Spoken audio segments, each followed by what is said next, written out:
Một cái này miền này desktop mini mũi hay là monitor Samsung inch 4K mũi trong hai một cái này này điệp trong mấy bọn camera tới bật tới bóng một bọn cắt vô cho mũi là system mini tụi việc ní nhà khác cắt vô cho lắm thà system mini này rút rụi cho mũi monitor 4K tam pet miền này bằng bọn đã tới pin resolution với ban pin rồiប្រើ VGA on board ធម្មតានេះ DP port DP បងអានេះ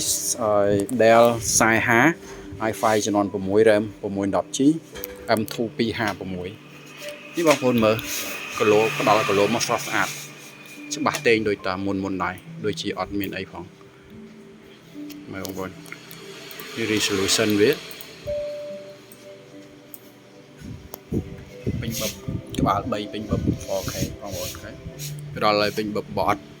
ផ្ដល់អត់បានទេកន្លែងហ្នឹងត្រូវ disable វាអត់បង្ហាញវាបង្ហាញព្រាលបងប្អូនអានេះបង្ហាញគីឡូបងកាមេរ៉ាបងអាចមើលគីឡូលើនឹងបានហើយខ្ញុំកំពុងអត់តេស្តឲ្យមើលអានេះវីដេអូធម្មតាយើងមើលអត់ឃើញអត់ពេញ screen ទេបង ultra wide វីដេអូ ultra wide អត់ឃើញ screen ពួកនេះជា ultra wide monitor នេះបងមើលទៅនៃអីចឹងខ្ញុំឲ្យបងមើលមួយជុំបងអូខេបងប្អូនស្អាតបងប្អូនណាបងកាមេរ៉ាបងមើលបងទៅនេះបងខ្ញុំផ្ញើឲ្យបងឡោះតិចទៀតនេះខាងក្រោយវាបងស្អាតបងស្អាតរើស្អាតជូនបងតិចទៀតអត់សូវមានលេងសូវមានស្អាតទេបងព្រោះរើថាស្អាតឲ្យគេអស់ហើយអញ្ចឹង second hand វាមានហើយ stir អីទូអញ្ចឹងណាបងតែនេះស្អាតបងណាអូខេបងអានេះឲ្យខ្ញុំឲ្យ serial ឲ្យបងមើល serial ចាស់ច្រឡំចុចបិទខ្ញុំឲ្យបងមើល serial ផងបងមុននឹងខ្ញុំរៀបចំជូនបងណាហើយខ្ញុំចូលមេនុយមកអូខេមេនុយហើយចូល order មកនេះបងនេះ serial ផងបង DZ8W5T2 បងណានឹងជា serial ផងបង